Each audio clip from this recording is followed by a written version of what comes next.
अगर फैन भी रोटेट कर रहा है तो इसी डायरेक्शन में क्यों रोटेट कर रहा है, कैसे रोटेट कर रहा है, क्या फिजिक्स है इसमें, कैसे टॉर्क लग रहा है, कैसे रोटेशन हो रही है इसकी, मोटर कैसे काम करती है, ताकि जो बच्चे पढ़ रहे हैं उसको रियल लाइफ में वो देखेंगे, उसको समझेंगे तो उनको रटने की जरूरत ही नहीं पड़ेगी, और उसका एप्लीकेशन बच्चे में क्यूरियोसिटी आएगी कि ऐसा ही क्यों होता है, वैसा क्यों नहीं होता।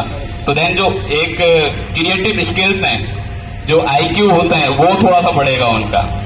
एंड मैं थोड़ा सा और इसमें ये चीजें बताना चाहूंगा, जैसे सारे अभिभावक यहाँ पे हैं, बच्चे हैं, अपने बच्चों को बड़े सपने दिखाएं। मैं देखता हूँ, मैं खुद जब मिडिल क्लास फैमिली में था तो 10th क्लास में मैं एक्चुअली इनिशियली 5th क्लास तक गवर्नमेंट स्कूल में पढ़ा हुआ हूँ। देन वहाँ डिस्ट्रिक्ट हेडक्वार्टर में एक प्राइवेट स्कूल था, 6 to 10 वहाँ पढ़ा था। देन IIT की तैयारी करी, फिर IIT में चला गया, देन इंडियन फॉरेस्ट सर्विस और देन IAS में आया।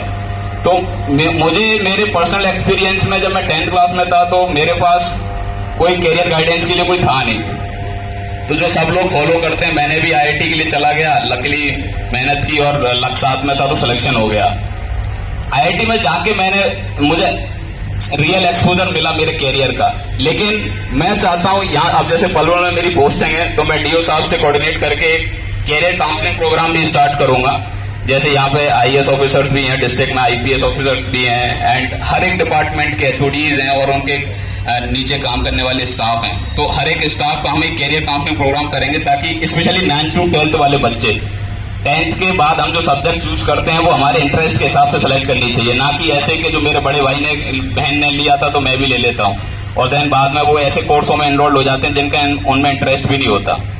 तो कैरियर काउंसलिंग बहुत ज्यादा जरूरी है।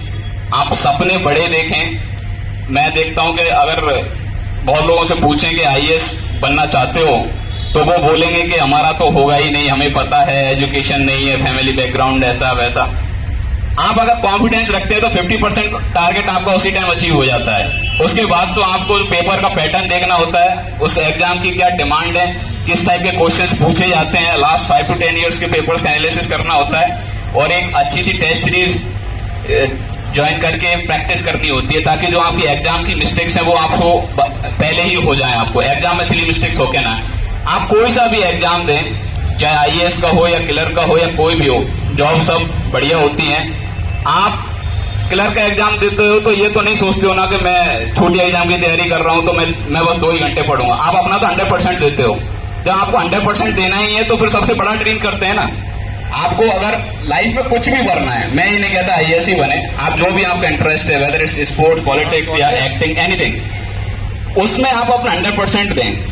और ऐसा बोला जाता है कि सपने वो नहीं होते जो हम सो के देखते हैं, सपने वो होते हैं जो आपको सोने नहीं देते। आप दिन में आंख खोल के जो सपने देखते हो वो सपने होते हैं जिनको अचीव करने के लिए आप अपना डू और डाई करते हो। तो आप जो भी आपका सपना है, चाहे फॉर एग्जाम्पल IAS बनना है, तो आपको पता होना चाहिए IAS का सिलेबस क्या है, क्या प्री मेंस इंटरव्यू कैसे होते हैं, कितने पेपर होते हैं, उसमें UPSC की डिमांड क्या है, क्वेश्चंस किस टाइप से पुटअप किए जाते हैं, और उनकी प्रैक्टिस आप घर पे करो ताकि आपकी स्पीड इंप्रूव हो जाए, एग्जाम की नर्वसनेस खत्म हो जाए। जब आप एग्जाम देने जाओ तो ऐसा लगे कि मैं एग्जाम लिख ही नहीं रहा, एक जस्ट टेस्ट सीरीज का एक पार्ट है।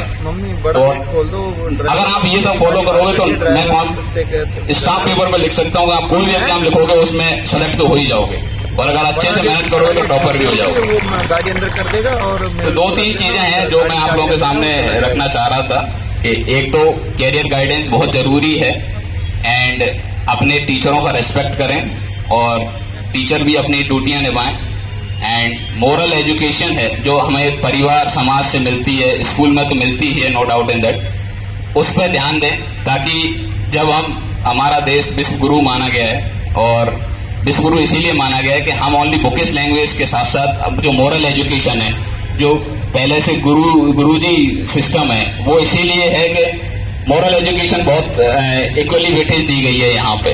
तो अभी मैं जो टीचर्स के साथ मिसबिहेव के इंसिडेंट्स आते हैं वो एटलीस्ट ना हो, वो अपना सारा अगर कर्तव्य निभा रहे हैं तो एज एन स्टूडेंट भी हमारी ड्यूटी बनती है।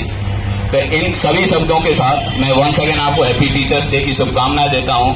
एंड मेरी ऑफिस में कभी भी, जैसे मैं खुद, मेरा IIT का बैकग्राउंड है एंड IAS का बैकग्राउंड है, तो इस चीज के रिगार्डिंग कभी भी किसी भी पेरेंट्स को, किसी भी बच्चे को मेरे ऑफिस में आके मेरे से चीजें डिस्कस करनी हो, नो डाउट ऑफिशियल कैपेसिटी में ऑफिशियल काम तो है ही, but other than official thing, always all are most welcome.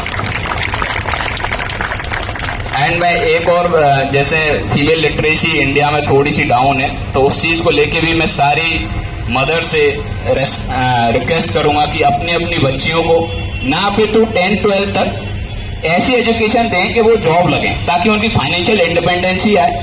जैसी फाइनेंशियली इंडिपेंडेंस आएगी उनकी सोसाइटी में रेस्पेक्ट बढ़ेगी, उनको अपने राइट्स के बारे में पता होगा एंड वो मोर अवेयर होंगे तो मोर एम्पावरमेंट होगा उनका। तो मैं अपने बैच में बताऊं तो हम 180 IAS ऑफिसर थे, उनमें से 58 फीमेल लेडी ऑफिसर्स थे एंड अब तक के सबसे ज्यादा फीमेल लेडी ऑफिसर मेरे बैच में ही थे एंड मेरी खुद की वाइफ भी IAS है एक्चुअली। तो उस चीज को मैं ज्यादा क्लोजली देखा हुआ है कि अगर आपके पास पोस्ट अच्छी है तो आपकी सोसाइटी में रेस्पेक्ट बढ़ती है, आपको अपने राइट्स के बारे में पता चलता है। तो फीमेल एजुकेशन पे, फीमेल लिटरेसी पे भी हमें ज्यादा ध्यान देंगे। Thank you so much.